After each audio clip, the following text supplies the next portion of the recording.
ഭാരമുള്ളിൽ നേരിടും നേരമെല്ലാം താങ്ങിടും. ഭാരമുള്ളിൽ നേരിടും നേരമെല്ലാം താങ്ങിടും. സാരമില്ലെന്നോടെടുത്തന്മാർവിലെന്നെ ചേർത്തിടും. സാരമില്ലെന്നോടെടുത്തന്മാർവിലെന്നെ ചേർത്തിടും. എന്നും നല്ലവൻ യേശു, എന്നും നല്ലവൻ. ഇന്നലെയും ദൈവസന്നിധിയിൽ നമ്മൾ ഒരുമിച്ചായിരിക്കുമ്പോൾ ദൈവത്തിന്റെ ശക്തി നമ്മിൽ വ്യാപരിക്കുകയും ആ ദൈവശക്തി നമ്മെ ഉണർത്തുകയും നമുക്ക് വേണ്ടുന്ന ചൈതന്യവും വിടുതലും അനുഗ്രഹവും എല്ലാം ചൊരിഞ്ഞു തരുമെന്ന് വിശ്വസിക്കുന്ന ദൈവമക്കൾ ദൈവത്തെ ചേർന്ന് ദൈവത്തെ ഒന്ന് സ്തുതിച്ചാട്ടെ. ദൈവത്തിന് മഹത്വം കൊടുപ്പിൻ. അവന്റെ നാമത്തിന് തക്ക മഹത്വം കൊടുക്കാനായിട്ട് കഴിയട്ടെ. നമ്മുടെ പ്രാർത്ഥനയ്ക്കായി വേർതിരിച്ച ഈ ദിവസങ്ങൾക്കായിട്ട് ഞാൻ നന്ദിയോടെ ദൈവത്തെ സ്തുതിക്കുകയാണ്. ദൈവസന്നിധിയിൽ ചേർന്നിരുന്ന് പ്രാർത്ഥിക്കുന്നത് ജീവിതത്തിലെ വലിയ വിടുതലാണ്, ജയമാണ്, നന്മയാണെന്ന് നമുക്കറിയാം. അതിനേക്കാൾ ഉപരിയായിട്ട് പ്രാർത്ഥിച്ചാൽ നേടാൻ കഴിയാത്തത് ഒന്നുമില്ലെന്നാ പറയുന്നത്.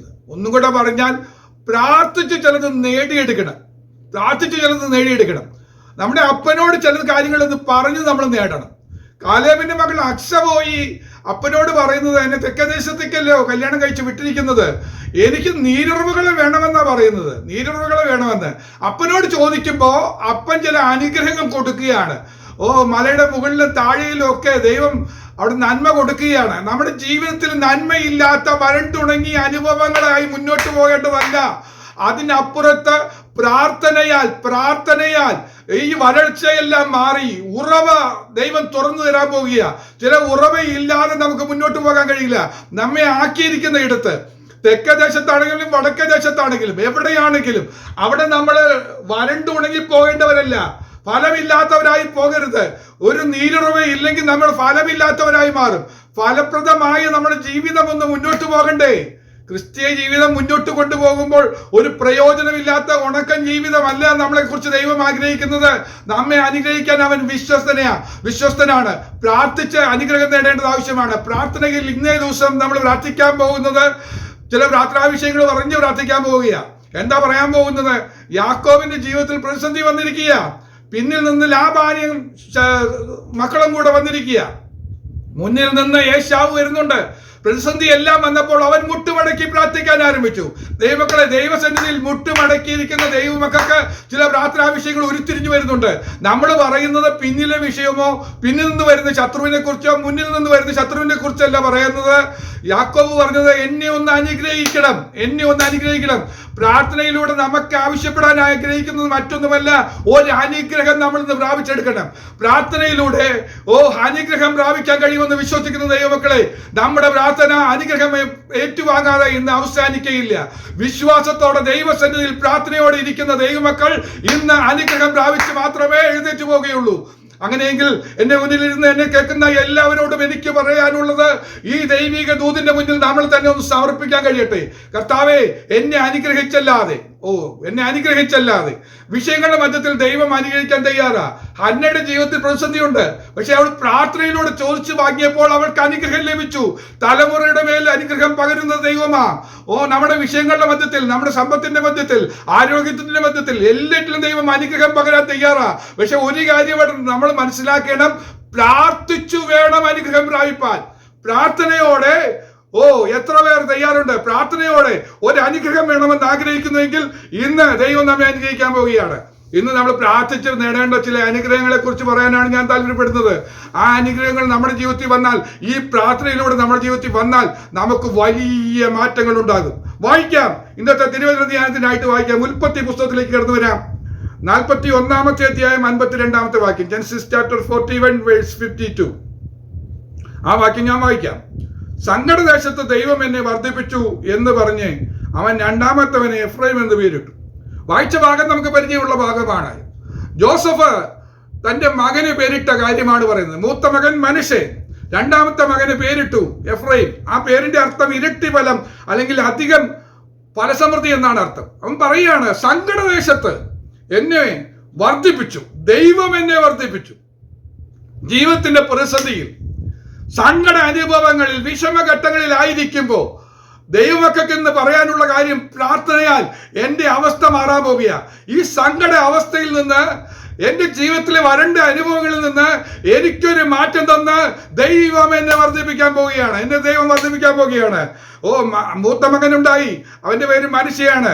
അപ്പൊ പറഞ്ഞു കട്ടത മറക്കുമാറാക്കി എന്ന് പറഞ്ഞാണ് മനുഷ്യ എന്ന് പേരിട്ടത്. മനുഷ്യ എന്ന വാക്കിന്റെ അർത്ഥം കട്ടത മറക്കുന്ന അനുഭവമാണ്. നമ്മുടെ ജീവിതത്തിൽ കട്ടത ഉണ്ടായിരുന്ന ഒരു ഘട്ടമുണ്ട്. ഒന്നുകൂടെ പറഞ്ഞാൽ സങ്കടം അനുഭവിച്ച ഒരു ഘട്ടമുണ്ട്.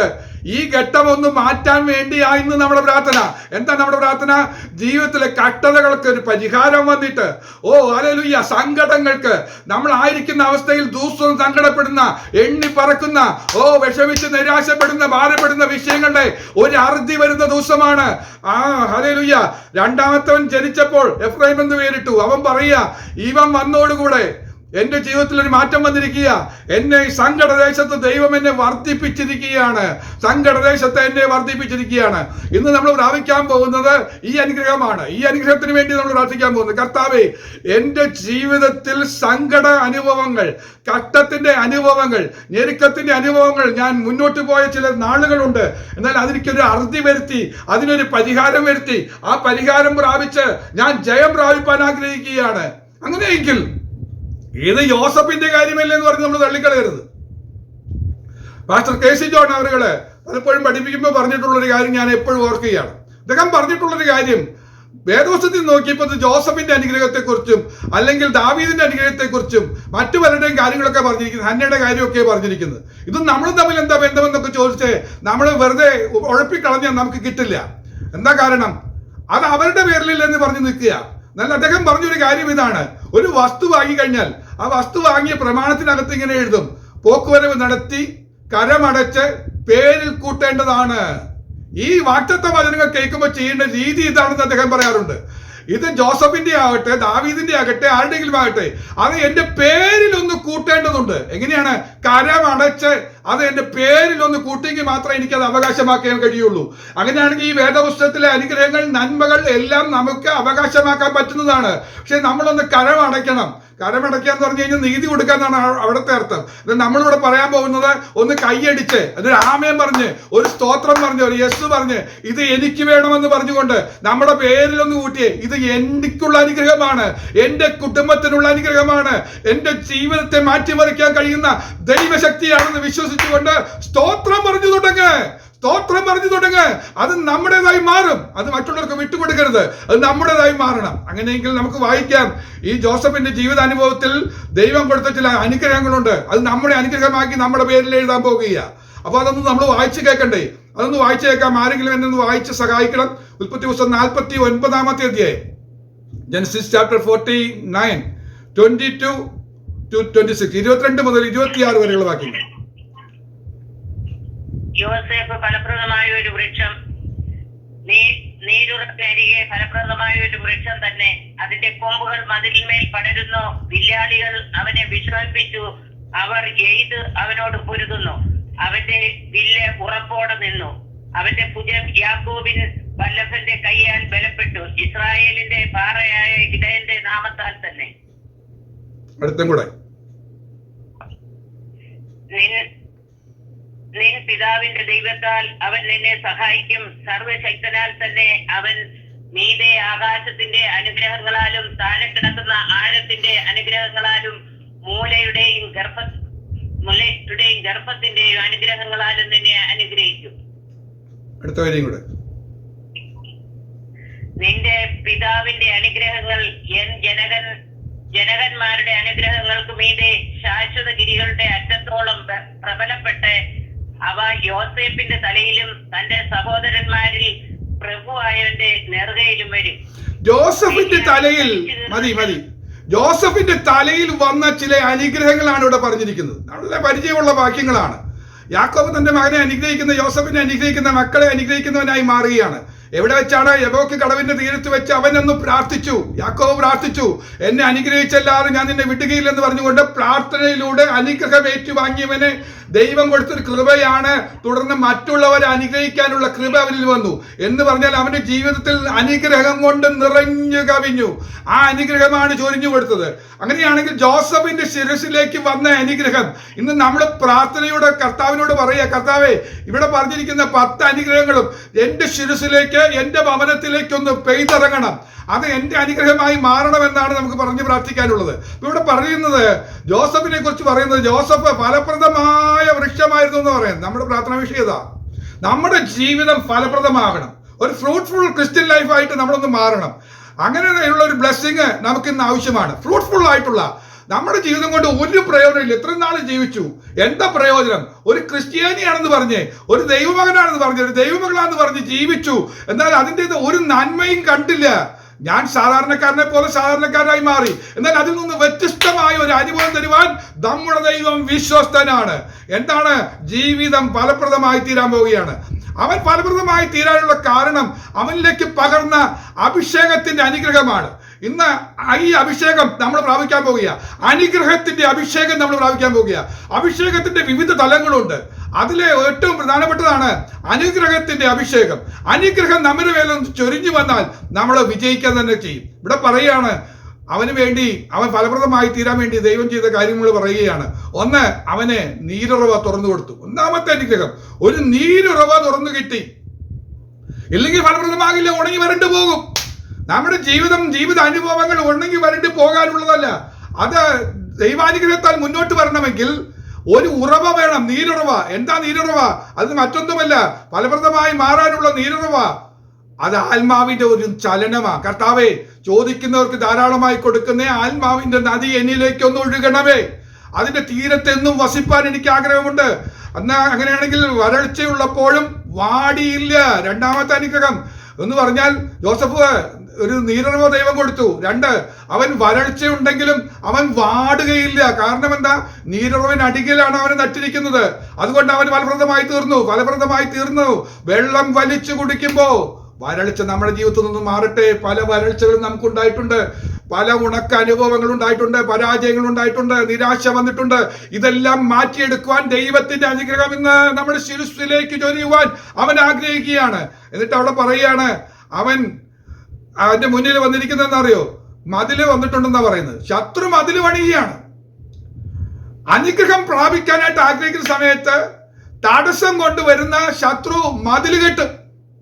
വലിയ മതിൽ, ഉയർന്ന മതിൽ കെട്ടും. ആ മതിൽ കെട്ടുമ്പോ അവനൊരു പ്രത്യേകത പറയുന്നത് കേട്ടോ, ദൈവം അവനെ അനുഗ്രഹിച്ചെന്ന് അറിയോ? ആ മതിലിന് മീതെ അവൻ പടർന്നു കയറി അതിനപ്പുറത്തേക്ക് കിടക്കും. മതിലോട് നിൽക്കട്ടെ, തടസ്സമോട് നിൽക്കട്ടെ, തടസ്സം നിന്നെ തടസ്സപ്പെടുത്താതെ നീ അപ്പുറത്തേക്ക് കിടക്കും. ഞാൻ ഒന്നും കൂടെ ആലോചിച്ചപ്പോൾ അത്ഭുതം തോന്നി. ഇത് മുന്തിരിവള്ളിയല്ല, ഫലപ്രദമായ വൃക്ഷം എന്നാ പറഞ്ഞിരിക്കുന്നത്. ഫലപ്രദമായ വൃക്ഷമാണ്, ഒരു വലിയ മരമാ. ആ മരം നടക്കാൻ തുടങ്ങി. എന്താ നടക്കാൻ കാരണം? അതിന് മുന്നോട്ടൊരു ചലനം കിട്ടി. മതില് പടുത്തത് കൊണ്ടാണ് അത് പടർന്നു കയറി അപ്പുറത്തേക്ക് നടന്നത്. നമ്മുടെ ജീവിതത്തിൽ മതില് വരുന്നത്, തടസ്സം വന്നത്, തലമുറയുടെ വിഷയത്തിൽ തടസ്സം വന്നത്, ആരോഗ്യ വിഷയത്തിൽ തടസ്സം വന്നിട്ട്, ക്ഷീണം വന്നിട്ട്, ഭാരം വന്നിട്ട്, ക്ലേശം വന്നിട്ട്, തടസ്സങ്ങൾ വരുന്ന മതിലുകൾ പണിതുയർത്തുമ്പോ, ശത്രുവായവൻ കോട്ട പണിതുയർത്തുമ്പോ നമുക്ക് ദൈവം തരുന്ന കൃപ എന്താണെന്നറിയാമോ? അതിന് മീതെ നടക്കുവാനായിട്ട്, അതിനപ്പുറം തരണം ചെയ്യുവാനായിട്ട് കഴിയും. നിന്നാൽ ഞാൻ പടക്കൂട്ടത്തിന് നേരെ പാഞ്ഞു ചെല്ലും.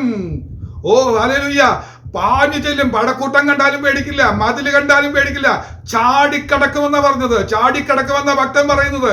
അങ്ങനെയെങ്കിൽ നമ്മുടെ ജീവിതത്തില് പ്രതിസന്ധി വരുന്ന സമയത്ത് നമ്മൾ അതിന്റെ മീതെ ചാടിക്കടക്കും. 4 പറയാ, വില്ലാളികൾ വിഷമിച്ച് ചെയ്തപ്പോൾ അവന് ഉറപ്പുള്ള ഒരു വില്ല് കൊടുത്തു. നമ്മുടെ ജീവിതത്തിൽ വില്ലാളികൾ വിഷമിച്ച് അല്ലെങ്കിൽ നമ്മളെ എഴുതുകൊണ്ടിരിക്കുന്ന സമയത്ത് ഒന്നും നമുക്ക് പറ്റാതെ വണ്ണമുള്ള ഒരു പ്രൊട്ടക്ഷൻ ഈ അനുഗ്രഹത്തിനകത്തുണ്ട്. 5ാമത് കാണുന്നത്, അവന്റെ ഭുജത്തിന് ദൈവകരത്താൽ ബലം പകർന്നു കൊടുത്തു. ബലം ദൈവം കൊടുക്കുന്നതാ. നമ്മുടെ കരം ഒന്ന് ബലപ്പെടുത്തുന്ന ദൈവത്തിന്റെ കൃപ. 6ാമത് കണ്ടത്, നല്ല ഇടയന്റെ നാമത്താൽ അവന് സഹായം ലഭിച്ചു. 7 ആകാശത്തിന്റെ അനുഗ്രഹം, 8 ആഴത്തിന്റെ അനുഗ്രഹം, 9 വർദ്ധനവിന്റെ അനുഗ്രഹം, 10 ശാശ്വത ഗിരികളുടെ അറ്റത്തോളം പ്രബലപ്പെടുന്ന രീതിയിലേക്ക് അനുഗ്രഹങ്ങൾ ചൊരിഞ്ഞു തന്നു. 10 വിധ അനുഗ്രഹങ്ങൾ ഒന്നിനു പുറകെ ഒന്നായിട്ട് ദൈവം ചൊരിഞ്ഞു തന്നു. ദൈവം ചൊരിഞ്ഞു കൊടുത്തു. അവന്റെ ശിരസിലേക്ക് പെയ്തു കൊടുത്തെങ്കിൽ നമ്മുടെ ജീവിതത്തിൽ ഇന്ന് ഈ പ്രാർത്ഥനയിലൂടെ നമ്മളൊന്ന് ചോദിച്ചു വാങ്ങണം. ചോദിക്കുന്നവന് എത്ര അധികം കൊടുക്കുമെന്നാ പറഞ്ഞിരിക്കുന്നത്. കർത്താവേ, ഈ അഭിഷേകത്തിന്റെ അനുഗ്രഹം എനിക്ക് വേണ്ടി ഒന്ന് ചൊരിയണമേ നാഥാ എന്ന് പറഞ്ഞുകൊണ്ട് പറഞ്ഞാൽ ഈ 10 അനുഗ്രഹങ്ങൾ കിട്ടും. അല്പനേരം ഒന്ന് വിശദീകരണത്തോടു കൂടെ ഇതൊന്ന് ധ്യാനിക്കാൻ പോവുകയാണ്. കാരണം എന്താ അറിയോ, ഇത് നമ്മുടെ ഉള്ളങ്ങളോട് ക്രിയ ചെയ്ത് കഴിഞ്ഞാൽ, നമ്മുടെ മനസ്സേറ്റെടുത്ത് കഴിഞ്ഞാൽ നമ്മുടെ അന്തരാത്മാവിൽ നിന്നൊരു പ്രാർത്ഥന വരും. ആ പ്രാർത്ഥനയിലൂടെ വേണം നമുക്ക് ഈ അനുഗ്രഹം ഏറ്റെടുക്കാനായിട്ട്. ഒന്നാമത് അവിടെ കണ്ടത് ജോസഫ് ഫലപ്രദമായി മാറുന്നു എന്ന് പറഞ്ഞത്. ഉൽപ്പത്തി പുസ്തകം 30:25 ഇങ്ങനെ വായിക്കുന്നു, റാഹേൽ ജോസഫിനെ പ്രസവിച്ച ശേഷം യാക്കോബ് ലാബാനോട്, ഞാൻ എൻ്റെ സ്ഥലത്തേക്കും ദേശത്തേക്കും പോകുവാൻ എന്നെ അയക്കണം. നോക്ക്, ജോസഫിനെ പ്രസവിച്ച ശേഷം ചില മാറ്റങ്ങൾ സംഭവിക്കുകയാണ്. ഒരു അനുഗ്രഹിക്കപ്പെട്ടവൻ, ദൈവത്താൽ അനുഗ്രഹിക്കപ്പെട്ടവൻ ഒരു വീട്ടിലുണ്ടെങ്കിൽ ആ വീടിന്റെ ജീവിതാനുഭവങ്ങളിൽ ഒരു മാറ്റം വരികയാണ്. ഇന്ന് ഞാൻ എൻ്റെ വീട്ടിൽ അനുഗ്രഹിക്കപ്പെട്ടാൽ എൻ്റെ വീടിന്റെ അവസ്ഥ തന്നെ മാറും.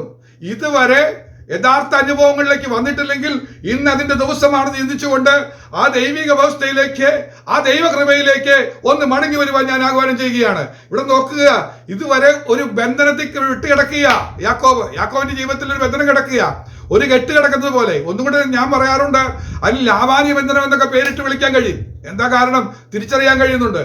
ഒരു തരം അടിമത്തത്തിൽ അനുഭവിക്കുക. അടിമയൊന്നുമല്ല, മരുമകനാ, പക്ഷേ ജീവിതത്തിൽ അനുഭവിക്കുന്നത് അടിമത്തമാണ്. ഇതിന്റെ പേരായി ലാബാനീശ ബന്ധനം എന്ന് പറയുന്നത്. പിശാചായവൻ ലാബാനെ കാണുന്നത്, ഒരു വ്യാഖ്യാനം പറയുന്നത് അവനെ പിശാചിന്റെ സ്ഥാനത്താണ് കാണുന്നത്. എന്ന് പറഞ്ഞാൽ ജീവിതത്തിൽ പ്രതിസന്ധി ഉണ്ടാക്കുന്ന രീതിയിൽ ചില പ്രശ്നങ്ങൾ ഉണ്ടാക്കി, അടിമത്തം ഉണ്ടാക്കി, എന്നും കിടന്ന് കഷ്ടപ്പെടുകയാണ്. അനുഭവങ്ങൾക്ക് ഒരു വിടുതലില്ലാതെ കഴിയുകയാണ്. ഒരു തരം അടിമത്തം. ഒന്നും കൂടെ പറഞ്ഞാൽ, രാവും പകലും കിടന്ന് അധ്വാനിച്ചാലും ഫലമൊന്നുമില്ല. നന്മയെ അനുഗ്രഹമൊന്നും പ്രാപിക്കാൻ കഴിയുന്നില്ല, കിടന്ന് അധ്വാനിക്കാൻ മാത്രം. രാവും പകലും കിടന്ന് വെയിൽ കൊണ്ട് കറുത്തു തുടങ്ങി, ആ വിധത്തിൽ കിടന്ന് അധ്വാനിക്കുക. അത്രയും കഷ്ടപ്പെട്ടിട്ടും ഒന്നും കാണുന്നില്ല. മൂന്നാമത് ചിന്തിക്കുകയാണെങ്കിൽ, ലാബാന്റെ പ്രശ്നങ്ങൾ ഒന്നുകൂടി ചിന്തിക്കുകയാണെങ്കിൽ, വാക്ക് മാറ്റിക്കൊണ്ടേയിരിക്കും. ഏതെങ്കിലും ഒരു കാര്യം പറഞ്ഞ് അത് നേടാൻ പോണ നേരത്തെ അത് മാറ്റും, അത് ലഭിക്കില്ല. പല അനുഗ്രഹങ്ങളും നമ്മുടെ തൊട്ടടുത്ത് വന്നിട്ട്, പല നന്മകളും അനുഗ്രഹങ്ങൾക്കും വേണ്ടി കാത്തിരുന്ന് അതിന് മുന്നിലേക്ക് എത്തിയപ്പോൾ അത് നഷ്ടപ്പെട്ടു. റാഹേലിനെ അധികം സ്നേഹിച്ചു, അവന് വേണ്ടി കഷ്ടപ്പെട്ടു, അധ്വാനിച്ചു. ആ വിവാഹ ദിവസം വന്നപ്പോൾ സംഗതി മാറി, അത് കയ്യിൽ നിന്ന് അകറ്റി മാറ്റി എന്ന് പറയുന്ന ഒരു ലാഭാന്യ പ്രശ്നങ്ങൾ. ചില നന്മകൾ പ്രാപിക്കാനായി വക്കോളം എത്തിയതാ, ചില ജോലി കാര്യങ്ങൾ തൊട്ടടുത്തെത്തിയതാ, പക്ഷെ കിട്ടാതെ നഷ്ടപ്പെട്ടു പോവുക. ഇത്തരം പ്രശ്നങ്ങളൊന്നുമായിട്ട് നമ്മൾ മുന്നോട്ട് പോയാൽ നമ്മുടെ ലൈഫ് ഫ്രൂട്ട്ഫുൾ അല്ല, ഫലപ്രദമല്ല, പരാജയപ്പെട്ട ക്രിസ്ത്യ ജീവിതം നയിപ്പാനല്ല ദൈവം നമ്മെ വിളിച്ചിരിക്കുന്നത്. നിങ്ങൾ അനുഗ്രഹം അനുഭവിപ്പാൻ വിളിക്കപ്പെട്ടിരിക്കുന്നത് കൊണ്ട്. പത്രോസ് പറയുന്നത് അങ്ങനെയാ, നമ്മൾ അനുഗ്രഹം അനുഭവിപ്പാനാ ദൈവം നമ്മളെ വിളിച്ചിരിക്കുന്നത്. നമ്മൾ അനുഗ്രഹിക്കുന്നവരായി മാറണം. യാക്കോബ് അനുഗ്രഹം പ്രാപിച്ചു കഴിഞ്ഞപ്പോൾ മറ്റുള്ളവരെ അനുഗ്രഹിച്ചതുപോലെ നമ്മൾ അനുഗ്രഹം പ്രാപിച്ച് നമ്മൾ മറ്റുള്ളവരെ അനുഗ്രഹിക്കാൻ പോകുകയാണ്. ആ വിധത്തിലേക്കൊരു മാറ്റം കൊണ്ടുവരുവാൻ ദൈവം ആഗ്രഹിക്കുന്നു. അതാണ് അവിടെ കാണുന്നത്. ലാബാനെ ചെയ്യുന്ന പ്രശ്നം എന്താ? വാക്ക് മാറ്റിക്കൊണ്ടേയിരിക്കും. ഒരു അനുഗ്രഹം പ്രാപിപ്പാനായിട്ട് തൊട്ടടുത്തെത്തിക്കഴിയുമ്പോൾ അത് കയ്യിൽ നിന്ന് അകന്നു പോകുന്ന പോലെ അത് തട്ടിമാറ്റും, വാക്ക് മാറ്റും. അത് നടക്കില്ല. പിന്നെ നമുക്ക് കാണാനായിട്ട് കഴിയുന്നത്, യാക്കോബ് പുറപ്പെട്ട് കഴിഞ്ഞപ്പോൾ അവന്റെ പിന്നാലെ വരുന്ന ശക്തിയായിട്ട് കാണാനായിട്ട് കഴിയുന്നുണ്ട്. അവനെ തിരിച്ചു പിടിക്കാനായിട്ട്, അല്ലെങ്കിൽ അവനെ കൊന്നൊടുക്കാനായിട്ട് ഒരു ലാബാൻ പിന്നാലെ വരുന്നു. ലാബാനും മക്കളും കൂടെ കച്ചകെട്ടി പുറപ്പെട്ട് വരുന്നത് കാണാൻ കഴിയുന്നു. എന്ന് പറഞ്ഞാൽ ഈ വിധത്തിൽ 4 വിധത്തിൽ പോരാടുന്ന ചില ശക്തികളുണ്ട്. ഈ ശക്തികൾക്കൊക്കെ പരിഹാരം വരുത്തുവാനായിട്ട് ദൈവം ഒരു അഭിഷേകം പകർന്നു. ജോസഫിലൂടെ ഒരു അഭിഷേകം പകർന്നു. ആ അഭിഷേകത്തിന്റെ ശക്തിയാണ് നമ്മൾ ഏറ്റെടുക്കാൻ പോകുന്നത്. കർത്താവേ, ഈ ശക്തി ഏറ്റെടുത്തു കഴിഞ്ഞാൽ ഈ അനുഗ്രഹം എനിക്ക് വേണ്ടുന്നതാ. എന്റെ പേരിൽ ഞാനിത് ചേർത്തോട്ടെ. ഇത് ജോസഫിന്റെ അല്ല, ഇത് ദൈവം എനിക്ക് ഇന്ന് തരുന്ന ഒരു അനുഗ്രഹമാണ്. ജോസഫ് ജനിച്ച ശേഷം എന്ന് പറഞ്ഞതുപോലെ ഇന്ന് ഈ പ്രാർത്ഥനയ്ക്ക് ശേഷം എന്റെ ജീവിതത്തിൽ ഒരു മാറ്റം ഉണ്ടാകുമെന്ന് വിശ്വസിക്കുന്ന ദൈവമക്കൾ ദൈവത്തിന് മഹത്വം കൊടുത്ത് ദൈവത്തെ സ്തോത്രം ചെയ്താട്ടെ. അവിടെയാണ് വിടുതൽ കിടക്കുന്നത്, അവിടെയാണ് ജയം കിടക്കുന്നത്.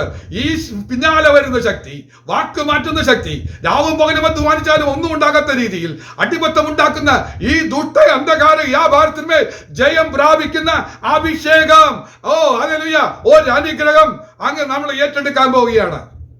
ഇനി ഒന്നും കൂടെ പറഞ്ഞു കഴിഞ്ഞാൽ, രണ്ടാമത് നമ്മൾ കണ്ടത്, അവന് വേണ്ടി ദൈവം ഒരു നീരുറവ തുറന്നു കൊടുത്തു. യാക്കോബിന്റെ ജീവിതത്തിൽ നോക്കിയാൽ കാണാനായിട്ട് കഴിയുന്നത് ഒരു നന്മയും കാണാനില്ല, ഒരു അനുഗ്രഹം കാണാനില്ല. അപ്പന്റെ കയ്യിൽ നിന്ന് അനുഗ്രഹം ഒക്കെ തട്ടിയെടുത്ത് വന്നതാ. പക്ഷെ ലാബാന്റെ വീട്ടിൽ വന്നപ്പോൾ ഈ പോരാട്ടം കാരണം ചെയ്യുന്ന കാര്യത്തിൽ ഒരു നന്മ അനുഭവിക്കാൻ കഴിയുന്നില്ല. എന്നാൽ ദൈവത്തിന്റെ ഒരു ഇടപെടൽ വന്നു. ജോസഫ് ജനിച്ച ശേഷം ഒരു വ്യത്യാസം വന്നു. യാക്കോബിന് ദൈവം ബുദ്ധി പറഞ്ഞു കൊടുത്തു.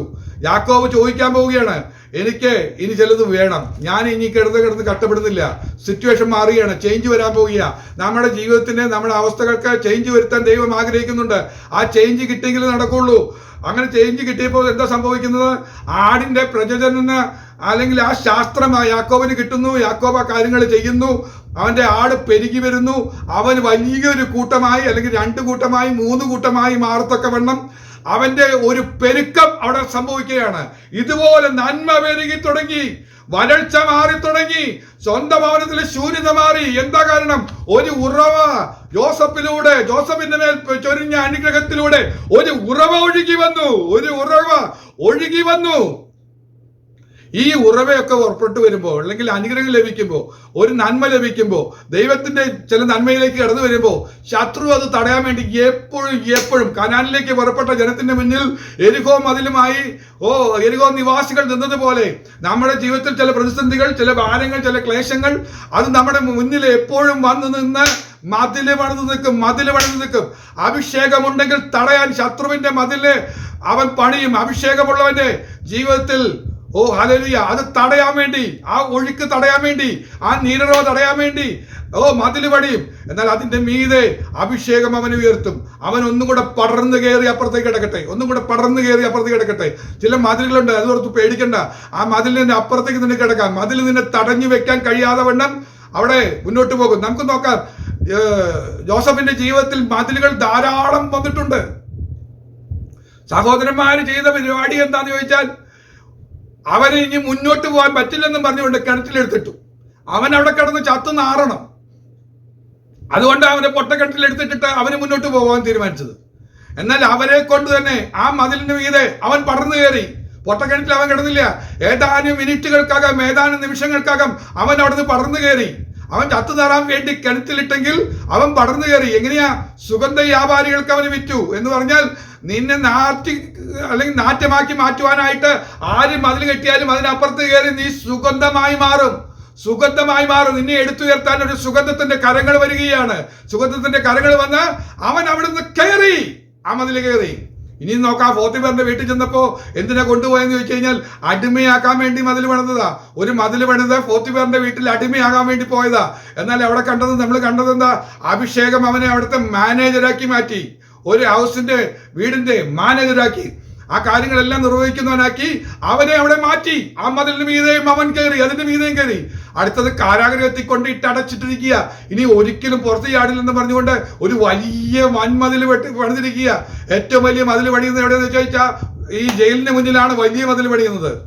2-3 ആൾക്ക് ഉയരത്തിൽ പണിയുന്ന ഭീകരമായ മതിലാണ്. അതിന്റെ മുകളിൽ പലപ്പോഴും കമ്പിവേലിയും മുള്ളും എല്ലാം കുപ്പിച്ചിലും ഒക്കെ തറച്ചു വെച്ച് ഒരു വിധത്തിൽ കയറി ചാടരുതെന്നുള്ള രീതിയിൽ എല്ലാ ക്രമീകരണങ്ങളും വെച്ച് മതിൽ പണിതു.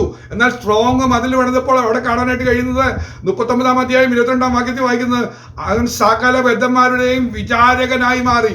അതിന് മീതെ അവൻ കയറി. തടവുപുള്ളി എന്ന് പറയുന്ന ഒരു ബന്ധനം കൊണ്ടുവന്നിട്ടപ്പോൾ, ഒരു മതിൽ പണിതിട്ടപ്പോൾ അതിന് മീതെ കയറി. ഇതാ ജോസഫിലെ അനുഗ്രഹം, ജോസഫിന്റെ അഭിഷേകം. ജോസഫിൽ പകർന്ന അഭിഷേകത്തിന്റെ അനുഗ്രഹത്തിൽ കാണുന്ന ഈ വലിയ കാഴ്ച വെറുതെ എഴുതി വായിക്കാതെ, ഹല്ലേലൂയ, കേട്ട് മറന്നിരിക്കാതെ ആമേൻ പറഞ്ഞ് പറയണം, കർത്താവേ എനിക്ക് ഇത് വേണം. ഞാൻ ഏത് പ്രതിസന്ധി പോയാലും, എന്റെ മുന്നിൽ ശത്രു ഏത് മതിൽ പണിതാലും, എത്ര വലിയ ഉയരം കൂട്ടിയ മതിൽ പണിതാലും ഞാൻ അവിടെ ഒതുങ്ങിപ്പോകാതെ, തടയപ്പെട്ടു പോകാതെ എനിക്ക് മുന്നോട്ട് പോകണം. ഷുഗറിന്റെ അവസ്ഥ, കൊളസ്ട്രോളിന്റെ അവസ്ഥ, ഹല്ലേലൂയ, ഡയബറ്റീസ്, കൊളസ്ട്രോള്, പ്രഷർ എന്ത് തന്നെ കൊണ്ടുവന്നിട്ടാലും ഞാൻ അവിടെ ഒതുങ്ങിപ്പോകില്ല. അതിന് മീതെ ഞാൻ ചാടിക്കയറി പോകും. ഏത് മാരക രോഗമാണെന്ന് വിധി എഴുതിയാലും, ഇത് ഇന്നതാകാൻ സാധ്യതയുണ്ട്, ഇത് അങ്ങനെ പോകുമെന്നൊക്കെ പറഞ്ഞ് മതില് പണിത് ദുഷ്ടം കൊണ്ടുവന്ന് മതിലിന്റെ മുന്നിൽ നിന്ന് പകച്ചു നിൽക്കാതെ ഒന്ന് പടർന്നു കയറിയേ. ആത്മാവിന്റെ ബലത്തോടെ അല്പനിമിഷം നമുക്കൊന്ന് ആരാധിച്ചൊന്ന് പടർന്നു കയറാം. ഹല്ലേലൂയ, സ്തുതിച്ചാരാധിച്ചാട്ടെ. അന്യഭാഷയുടെ ശക്തിയാൽ, ഹല്ലേലൂയ, അഭിഷേകത്തിന്റെ ശക്തിയാൽ, ഹല്ലേലൂയ, ആത്മശക്തിയോടെ നമ്മളൊന്ന് കയറിയേ. നിന്നാൽ ഞാൻ പടക്കൂട്ടത്തിന് നേരെ പാഞ്ഞു ചെല്ലും. ഒരു ശക്തിയോടെ ഈ ആരാധനയിൽ നമ്മൾ ശക്തി എടുക്കുകയാണ്. എന്തിനാണ്? നമ്മുടെ ജീവിതത്തിന്റെ നേരെ, കുടുംബത്തിന്റെ നേരെ മുന്നോട്ടുള്ള പ്രയാണത്തിന് വെല്ലുവിളിയായി ഉയർത്തിക്കൊണ്ട്, ഹല്ലേലൂയ, ശത്രു ഉയർത്തിയിരിക്കുന്ന മതിൽ നമ്മൾ കടക്കാൻ പോകുക. ആ മതിൽ നമുക്കൊരു അനുഗ്രഹമായി മാറട്ടെ. അതിന് മീതെ നമ്മൾ കയറുകയാണ്. നമ്മൾ ഉയർത്തപ്പെടും. മതിൽ പണിത് കെട്ടിടാൻ നോക്കുമ്പോ മതിലിന് മീതെ ഉയർത്തുന്ന ഒരു കരമുണ്ട്. ഓ, നിന്റെ മേൽ, നിന്റെ ശിരസിന്മേൽ അനുഗ്രഹിക്കുന്ന അനുഗ്രഹം ഇപ്പോൾ പ്രാപിക്കാം. ഓ യേശുവേ, അങ്ങയുടെ അനുഗ്രഹകരം എന്നെ ഒന്ന് തൊട്ടാട്ടെ. ഹല്ലേലൂയ. ആ അനുഗ്രഹകരം ഉണ്ടെങ്കിൽ ഏത് വിഷമങ്ങളെ ഘട്ടങ്ങളെയും തരണം ചെയ്യാനായിട്ട് കഴിയും. ഇനി നമ്മൾ കാണുന്നത്, നാലാമത് കണ്ടത്, വില്ലാളികൾ വിഷമിപ്പിക്കുമ്പോൾ നിനക്ക് ഉറപ്പുള്ളത് വില്ല് കിട്ടുമെന്നാ പറയുന്നത്. എന്താ വില്ല്? ദർശനമാ വില്ല്, പ്രത്യാശയാ വില്ല്. വില്ലാളികൾ നമ്മളെ വിഷമിപ്പിക്കും. വില്ലാളികൾ ചെയ്യുന്ന പരിപാടി എന്താ? നമ്മെ എങ്ങനെ വിഷമിപ്പിക്കുക എന്നുള്ളതാണ്. നമ്മളെ എങ്ങനെയും വിഷമിപ്പിച്ച് നമ്മളെ ക്ലേശിപ്പിക്കുക, അല്ലെങ്കിൽ അനർത്ഥം ഉണ്ടാക്കുക എന്ന് ചിന്തിച്ചുകൊണ്ട് അവർ എഴുതുകൊണ്ടിരിക്കുക. പല വിധത്തിൽ നമ്മളെ എഴുതിയും. ഞെരുക്കത്തിന്റെ അമ്പ്, രോഗത്തിന്റെ അമ്പ്, അല്ലെങ്കിൽ തടസ്സങ്ങളുടെ അമ്പ്, ഇതെല്ലാം നമ്മുടെ വീട്ടിലേക്ക് എഴുതിയിറക്കും. എന്നാൽ ഈ അമ്പൊന്നും നിനക്ക് തറക്കാതിരിക്കാൻ നിനക്ക് വേണ്ടി ദൈവത്തിന്റെ വാഗ്ദത്തമുണ്ട്, ദർശനമുണ്ട്. വാഗ്ദത്തങ്ങളും ദർശനം നമ്മുടെ ജീവിതത്തിലുണ്ടെങ്കിൽ ഇതിനെല്ലാം തരണം ചെയ്യാൻ കഴിയും. പ്രവാചക ശിഷ്യന്മാരുടെ ഭാര്യമാരിൽ ഒരുത്തി പറയുന്നത്, നിന്റെ ദാസ പ്രവാചകൻ ശിഷ്യന്മാരിൽ ഒരുത്തനാ, പ്രവാചക ശിഷ്യനാ, ഭക്തനാ, നീതിമാനാ. പക്ഷെ എന്താ സംഭവം അറിയാമോ? ഒരു അമ്പവിടെ എഴുതിരിക്കുക വില്ലാളികൾ. എന്താ അമ്പ് വന്നിരിക്കുന്നത്? ഒരു അമ്പ് വന്ന് തറച്ചു നിൽക്കുക, ഞെരുക്കത്തിന്റെ ഒരു അമ്പ് വന്നിരിക്കുക. എന്നാൽ പ്രവാചകന്റെ അടുത്ത് ചെന്നപ്പോൾ പ്രവാചകൻ പറയുന്നതെന്ന് പറയോ, നിന്റെ വീട്ടിലെ ഒരു ഭരണി എണ്ണ ഉണ്ടല്ലോ, ഒരു ഭരണി എണ്ണ, അത് അഭിഷേകത്തിന്റെ നിറവിനെ കാണിക്കുന്ന എണ്ണയാ. അതൊന്ന്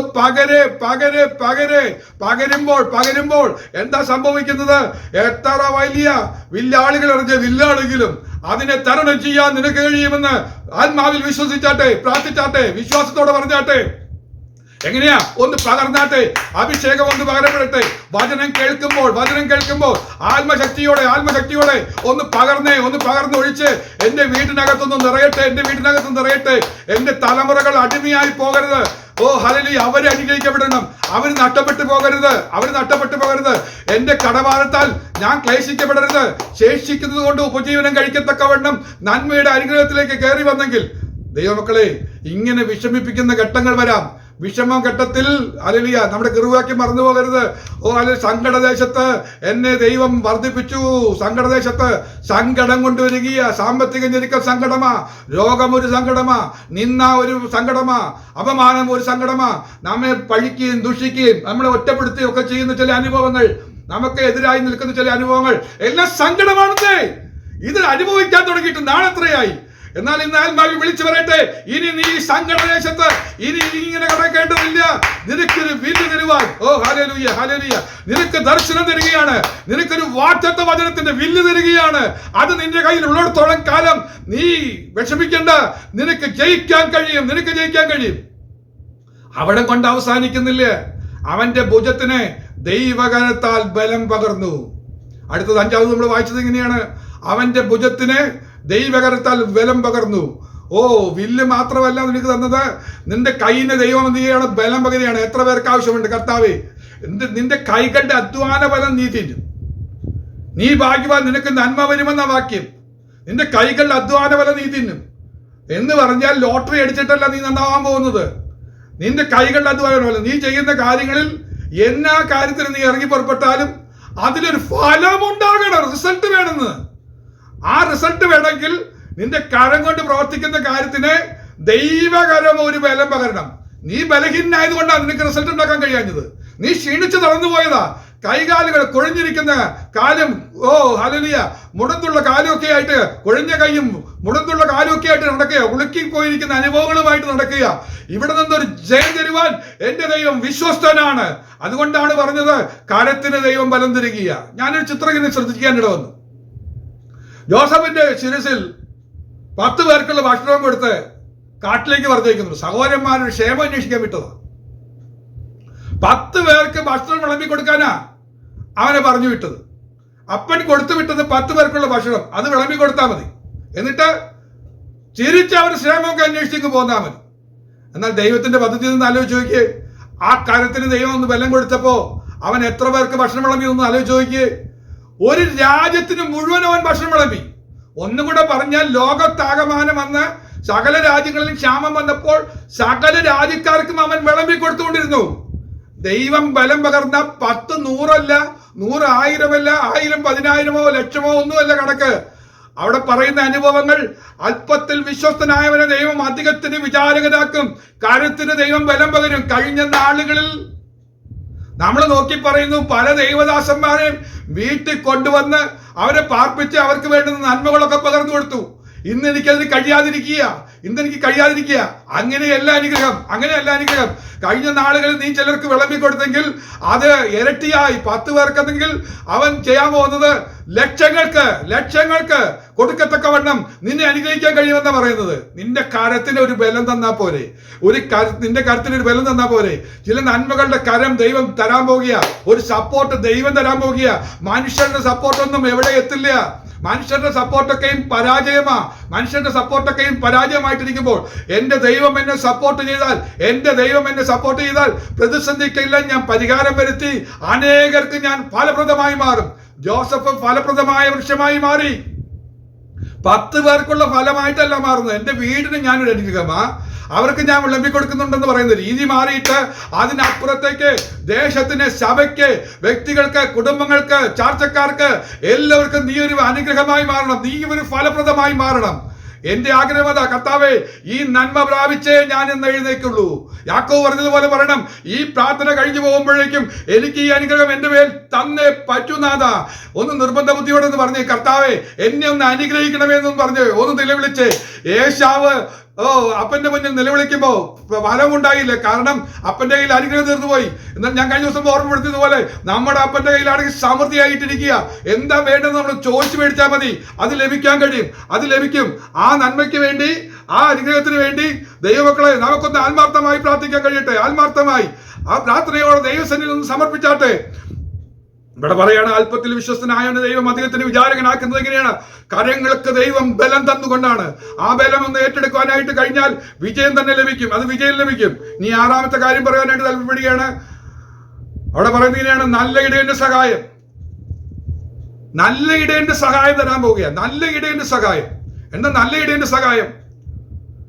നമ്മുടെ ജീവിതത്തിൽ നന്മ പ്രാപിക്കാനുള്ള ക്വാളിറ്റി ഇല്ല. നന്മ പ്രാപിക്കാനുള്ള ഒരു ക്വാളിറ്റി നമ്മിലില്ല.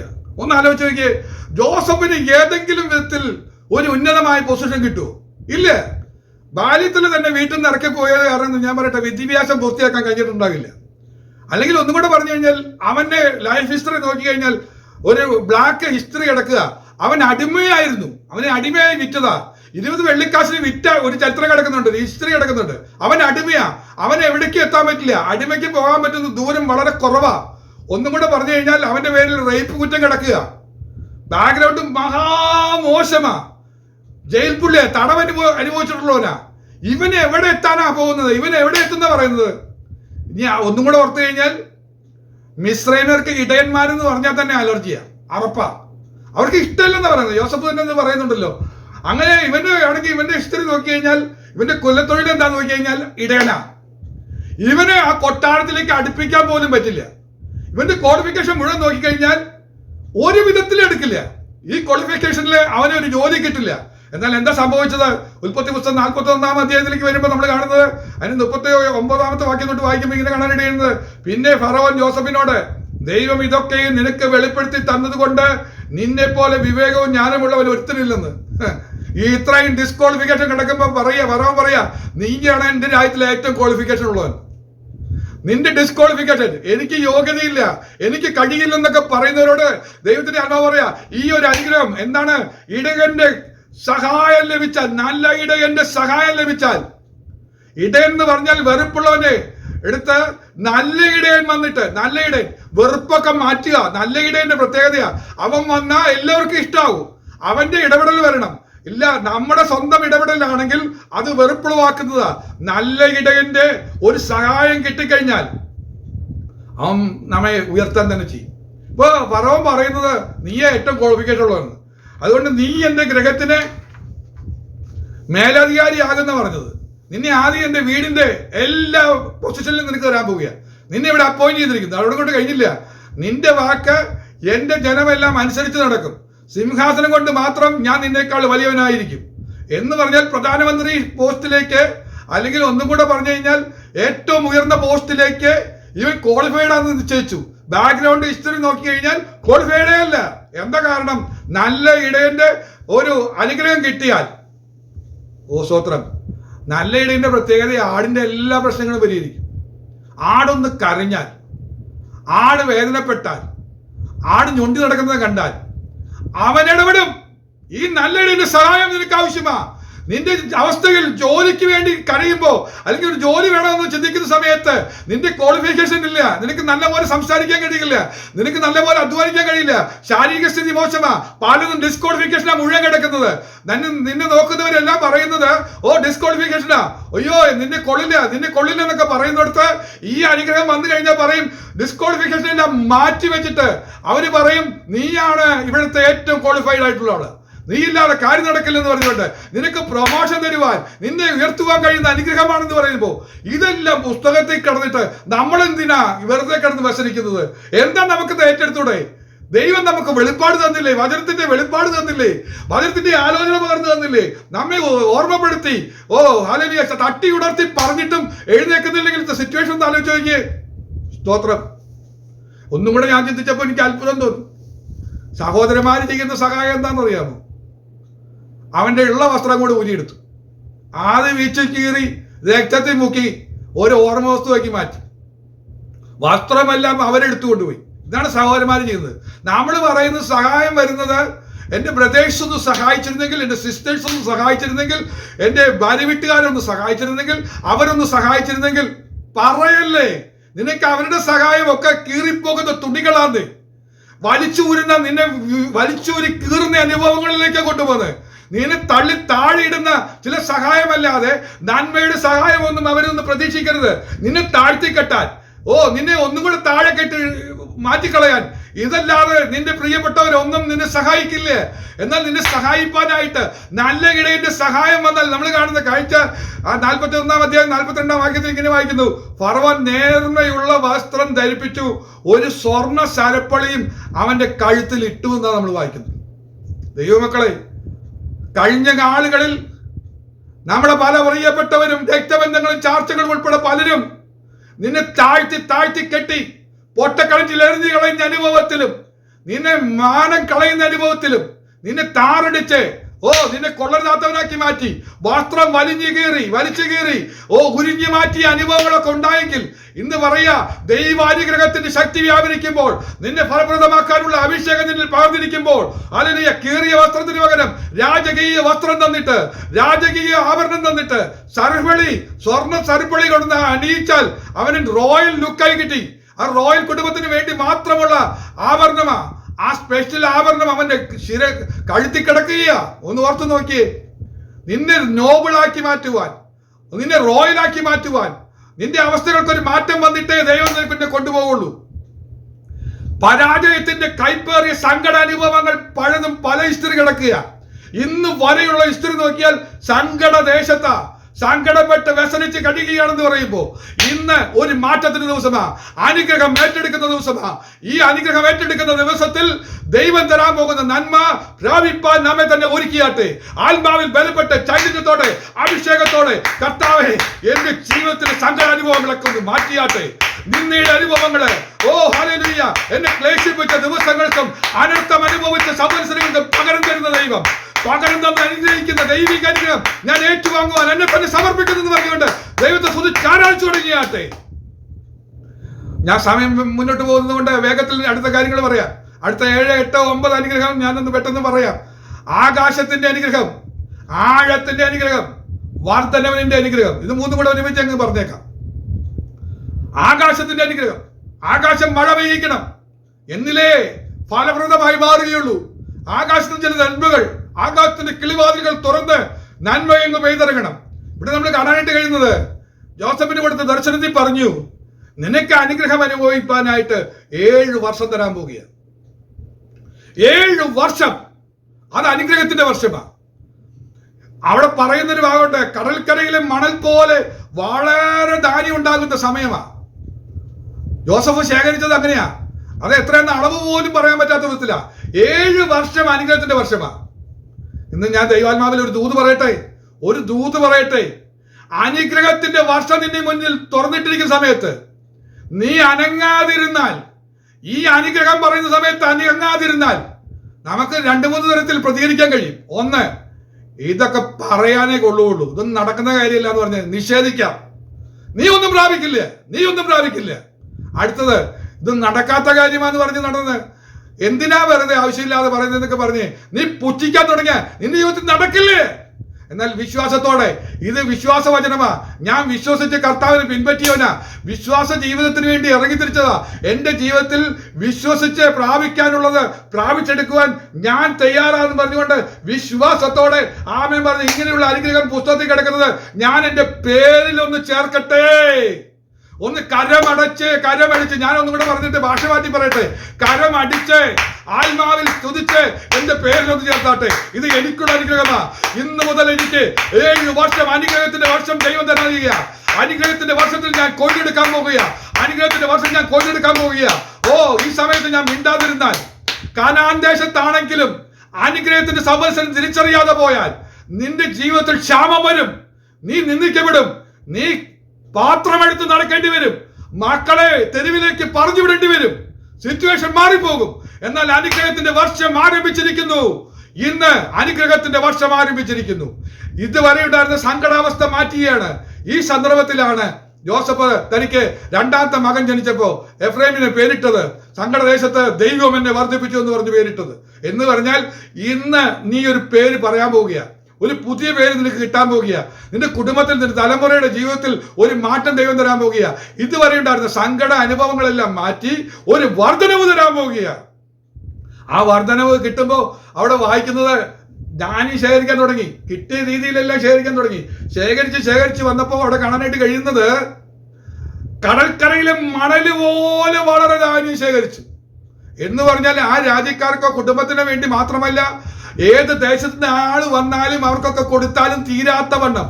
എന്ന് പറഞ്ഞാൽ വരാൻ പോകുന്ന ക്ഷാമകാലം നിന്റെ ജീവിതത്തിൽ ക്ഷാമമാകാതിരിക്കേണ്ടതിന്, അത് ക്ഷേമമായി മാറണമെങ്കിൽ ഇപ്പോഴുള്ള ഈ അനുഗ്രഹം ഏറ്റെടുക്കാതെ നിന്റെ ജീവിതത്തിൽ നന്മ കാണുമെന്ന് നീ വിശ്വസിക്കില്ല എങ്കിൽ നിനക്ക് അയ്യോ കട്ടമെന്ന് പറയുന്ന പോലെ ഈ നന്മയുടെ അനുഗ്രഹം ചൊരിയുന്ന സമയത്ത് ഈ അഭിഷേകം ഏറ്റെടുക്കാതെ ദൈവസഭ മുന്നോട്ട് പോകരുത്. ദൈവസഭ നിന്ദിക്കപ്പെടാനുള്ളതല്ല. ദൈവസഭ ക്ഷാമം അനുഭവിച്ച്, ക്ലേശം അനുഭവിച്ച്, ഭാരപ്പെട്ട് മറ്റുള്ളവരുടെ മുന്നിൽ നിന്ദാപാത്രമായി മാറേണ്ടതല്ല. നമ്മുടെ ജീവിതത്തിൽ ഒരു ഉയർച്ച തന്നിട്ട് നാം അനുഗ്രഹിക്കപ്പെട്ടവരെന്ന് ലോകം പറയത്തക്കവണ്ണം ഒരു മാറ്റം തരുവാൻ അഭിഷേകം ചൊരിയുന്ന ദിവസമാണ് ഈ പ്രാർത്ഥനാ ദിവസം. ഈ പ്രാർത്ഥനയിലൂടെ ചൊരിയുന്ന അനുഗ്രഹത്തിന്റെ അഭിഷേകം ഏറ്റെടുത്ത് നന്മ കൊയ്തെടുക്കട്ടെ. നന്മ വീട്ടിൽ വന്ന് നിറയട്ടെ, ജീവിതത്തിൽ വന്ന് നിറയട്ടെ. എല്ലാ മേഖലയിലും ഹല്ലേലൂയ. ആരോഗ്യത്തിന്റെ മേഖലയിൽ അന്യായ ബന്ധനങ്ങൾ ഉണ്ടാക്കി ക്ലേശിപ്പിക്കുന്ന, ക്ഷീണിപ്പിക്കുന്ന അവസ്ഥകളെ മാറ്റി ശക്തീകരിക്കുന്ന ദൈവത്തിന്റെ കൃപ. ഹല്ലേലൂയ. തലമുറയുടെ വിദ്യാഭ്യാസത്തിൽ ദൈവത്തിന്റെ അനുഗ്രഹം ഒന്ന് ചൊരിയട്ടെ. ഒരു വർധനവ്, ഹല്ലേലൂയ. ഒരു ലെവലൊന്ന് വ്യത്യാസം വരട്ടെ. ഗ്രേഡ് മാറിക്കിട്ടട്ടെ. ഹൈ ഓണറും ഓർഡേഴ്സും ഒക്കെ കിട്ടട്ടെ. വലിയ ലെവലിലേക്കൊക്കെ ഒന്ന് മുന്നോട്ട് കൊണ്ടുപോകട്ടെ. ബഹുമാനിക്കപ്പെടുന്ന രീതിയിലേക്ക് നമ്മുടെ തലമുറകൾ ആദരിക്കപ്പെടട്ടെ. അതിനു വേണ്ടിയാ ദൈവം വർദ്ധിപ്പിക്കുന്നത്. അവിടെ വായിക്കുന്നത് ഇങ്ങനെയാണ്: സങ്കടദേശത്ത് ദൈവം എന്നെ വർദ്ധിപ്പിച്ചു എന്ന് അവൻ പറഞ്ഞു. 2ാമത്തവന് എഫ്രൈം എന്ന് പേരിട്ടു. ഇന്ന് നമ്മൾ പറയാതെ നടക്കില്ല. ഈ അനുഗ്രഹം കിട്ടുന്ന എങ്ങനെയാ? സങ്കടദേശത്ത് ദൈവം എന്നെ വർദ്ധിപ്പിച്ചു എന്ന് പറഞ്ഞു. നമ്മളൊന്ന് പറഞ്ഞേ, എല്ലാവരും ഒന്ന് പറഞ്ഞേ: സങ്കടദേശത്ത് എന്റെ ദൈവം എന്നെ വർദ്ധിപ്പിച്ചു, എന്റെ ദൈവം എന്നെ വർദ്ധിപ്പിക്കുന്നു, എന്റെ ദൈവം എന്നെ സമൃദ്ധിയിലേക്ക് കൊണ്ടുവന്നിരിക്കുന്നു. അയ്യോ, വെള്ളി ഊതി കഴിക്കുന്നത് പോലെയുള്ള അനുഭവങ്ങളിൽ ഉണ്ടായി. തീയിലൂടെയും വെള്ളത്തിലൂടെയും ശോധന ചെയ്തു, മുതുകത്ത് കയറി പലരും ഓടി. എങ്കിലും പിന്നെ എന്നെ സമൃദ്ധിയിലേക്ക് കൊണ്ടുവന്നു എന്ന് പറഞ്ഞാൽ ഇന്ന് കൊണ്ടുവരുന്ന ഒരു ദിവസമാ. അനുഭവങ്ങൾ പലതും കിടക്കുന്നത്, തീയിലൂടെ പോയ അനുഭവങ്ങൾ, തീയുടെ ശോധനകൾ, വെള്ളത്തിലൂടെ മുങ്ങിപ്പോയ അനുഭവങ്ങൾ. എന്നാൽ അതിന്റെയൊക്കെ അനുഗ്രഹമായി മാറുകയാണ്. ആഴത്തിൽ നിന്ന് നിനക്കൊരു അനുഗ്രഹമായി മാറുകയാണ്. ആഴത്തിലേക്ക് നീ പോയെങ്കിൽ അത് നിനക്ക് ശാപമായി മാറാതെ അതൊരു അനുഗ്രഹമായി മാറ്റത്തക്കവണ്ണം ദൈവകൃപ വ്യാപരിക്കട്ടെ. ഹല്ലേലൂയ. ലോകം മുഴുവൻ ക്ഷാമം ഉണ്ടായാലും ജോസഫിന്റെ പാണ്ഡികശാല നിറഞ്ഞു കവിഞ്ഞു. അതാണ് ദൈവം കൊടുത്ത അനുഗ്രഹം. 10ാമത്തെ അനുഗ്രഹത്തിലേക്ക് ഞാൻ കടന്നു വരിക. ശാശ്വത ഗിരികളുടെ അറ്റത്തോളം അവൻ പ്രബലപ്പെട്ടു എന്ന് വായിക്കണം. ശാശ്വത ഗിരികളുടെ അറ്റത്തോളം എന്ന് പറഞ്ഞാൽ നീ അടിവാർത്തി കിടക്കില്ല, നിന്നെ ഒന്ന് ഉയർത്തിക്കൊണ്ടുപോയി കഴിഞ്ഞാൽ ആ ഗിരിയുടെ, ആ പർവ്വതത്തിന്റെ, ആ മലയുടെ മുകളിലേക്ക് എത്തിക്കത്തക്കവണ്ണം നിന്നെ ഉയർത്തിക്കൊണ്ടുപോകുമെന്ന് പറഞ്ഞു. പാതി വഴിയിൽ നീ പരാജയപ്പെട്ടു പോകില്ല. ഇത് അഭിഷേകമാണ്, ഇത് അനുഗ്രഹത്തിന്റെ അഭിഷേകമാ. അത് നമ്മുടെ തലമുറകളിലേക്ക് പകർന്നാലും നമ്മൾ മുന്നോട്ട് പോകും. ഒന്നും കൂടെ ചിന്തിച്ചു കഴിഞ്ഞാൽ ജോസഫ് പറയുന്നത്, അവന്റെ അസ്ഥി നിങ്ങൾ പുറപ്പെട്ടു പോകുന്ന സമയത്ത് കൊണ്ടുപോകണമെന്ന് പറഞ്ഞു. അവന് അവിടെ തീരില്ല, അവൻ പ്രബലപ്പെട്ട് കിടക്കുക. മരിച്ചു കഴിഞ്ഞിട്ടും 400 വർഷം കഴിഞ്ഞിട്ടും അസ്ഥി പൊക്കി കൊണ്ടുപോകുന്നതൊന്ന് കാഴ്ച കണ്ടു നോക്കി. അവൻ ഉയർച്ച നോക്കി. വർഷങ്ങളോളം, സംവത്സരങ്ങളോളം, നൂറ്റാണ്ടുകൾ കടന്നിട്ടും അത് മുന്നോട്ട് പോകുന്ന രീതിയിലേക്ക്, ഓ ഹല്ലേലൂയ, ഏറ്റവും ഉയരത്തിലേക്ക് എത്തിച്ച ദൈവത്തിന്റെ കൃപയൊന്ന് ഓർത്തു നോക്കിയേ. എന്ന് പറഞ്ഞാൽ ഉയരങ്ങളിൽ എത്തിക്കഴിഞ്ഞാൽ ഇടയ്ക്കിടയ്ക്ക് താഴ്ന്നും പൊങ്ങിയല്ല, സ്ഥാനചലനമില്ലാതെ. ജോസഫ് പ്രധാനമന്ത്രി ആയാൽ ആ പോസ്റ്റ് പിന്നെ നഷ്ടപ്പെടുന്നില്ല. ഏറ്റവും ഉയർത്തി കൊണ്ടെത്തിച്ചിട്ട് പിന്നെ അത് നഷ്ടപ്പെടുന്ന അനുഭവങ്ങളില്ല. ചിലർക്ക് സംഭവിക്കുന്ന കാര്യമാ, ഉയർന്ന പോസ്റ്റിലെത്തി കുറച്ച് കഴിഞ്ഞപ്പോ ഒരു ഡീ പ്രൊമോഷൻ. ഇന്ന് ദൈവമക്കളെ, അനുഗ്രഹം ഏറ്റെടുത്താൽ നിനക്ക് ഡീ പ്രൊമോഷൻ ഇല്ല. ഓ ഹല്ലേലൂയ, നിനക്ക് പരാജയങ്ങളില്ല. നിന്റെ ദൈവം ഉയർത്തുക തന്നെ ചെയ്യും. ഞാൻ മുന്നോട്ട് പോകട്ടെ. 1-2 വാക്യങ്ങളും കൂടെ വായിച്ച് ഞാൻ പെട്ടെന്ന് നിർത്താൻ കഴിയും. ആവർത്തന പുസ്തകം 33-ാമത്തെ അധ്യായത്തിലേക്ക് വന്നു കഴിഞ്ഞാൽ ഈ അനുഗ്രഹത്തിന്റെ മറ്റൊരു ഭാഗം കാണുന്നുണ്ട്. 33-16-17 വാക്യങ്ങൾ. ആവർത്തന പുസ്തകം 33-16-17. ഉൾപ്പടർപ്പിൽ വസിച്ചവന്റെ പ്രസാദം യോസേഫിന്റെ ശിരസിന്മേലും തന്റെ സഹോദരന്മാരിൽ പ്രഭുവായവന്റെ നെറുകമേലും വരുമാറാകട്ടെ. ഒരു മിനിറ്റ് നിൽക്കട്ടെ. മുൾപ്പടർപ്പിൽ വസിച്ചവന്റെ പ്രസാദം. ദൈവത്തിന് നമ്മളോട് പ്രസാദം തോന്നിയിട്ടാണ് ഈ ദൂത് തന്നിരിക്കുന്നത്. ദൈവത്തിന് നമ്മളോട് പ്രസാദം തോന്നിയിട്ടാണ് ഈ ദൂത് തന്നിരിക്കുന്നത്. ഒന്നും കൂടെ പറഞ്ഞു കഴിഞ്ഞാൽ ഞാൻ പറയുന്നത്, മോശ ഒരു ദർശനം കണ്ടു, ഒരു അനുഭവം കണ്ടു, മുൾപ്പടർപ്പ് കത്തുന്ന അനുഭവങ്ങൾ കണ്ടു. ആ കത്തുന്ന മുൾപ്പടർപ്പിൽ ദൈവത്തിന്റെ ശബ്ദം കേട്ടു. ഇന്ന് ആത്മാവിൽ ആരാധിച്ചവര്, മൗനമായിരുന്നവരുടെ കാര്യമല്ല പറയുന്നത്, ആത്മാവിൽ ദൈവത്തെ സ്തുതിക്കുകയും അന്യഭാഷയിൽ ആരാധിക്കുകയും ചെയ്തപ്പോൾ, ഒരു തീ കത്തിയപ്പോൾ ആത്മാവിന്റെ ഒരു ജലനമുണ്ടായപ്പോൾ കേട്ട വാക്കുകളുടെ മധ്യത്തിൽ ദൈവത്തിന്റെ പ്രസാദം വന്നിട്ട് ജോസഫിന്റെ ശിരസിന്മേലും എന്ന് പറയുന്നിടത്ത് നമ്മുടെ സ്വന്തം പേര് പറഞ്ഞ്, എന്റെ ശിരസിന്മേലും എന്റെ സഹോദരന്മാരിൽ പ്രഭുവായവന്റെ നെറുകമേലും വരുമാറാകട്ടെ. ഇന്ന് കർത്താവ് പറയുന്ന ശബ്ദം ഇതാ, നിന്റെ ശിരസിലേക്ക് ഈ അനുഗ്രഹം വരാൻ പോകുക. ദൈവത്തിന്റെ പ്രസാദ പ്രകാരമുള്ള അനുഗ്രഹം വരാൻ പോകുക.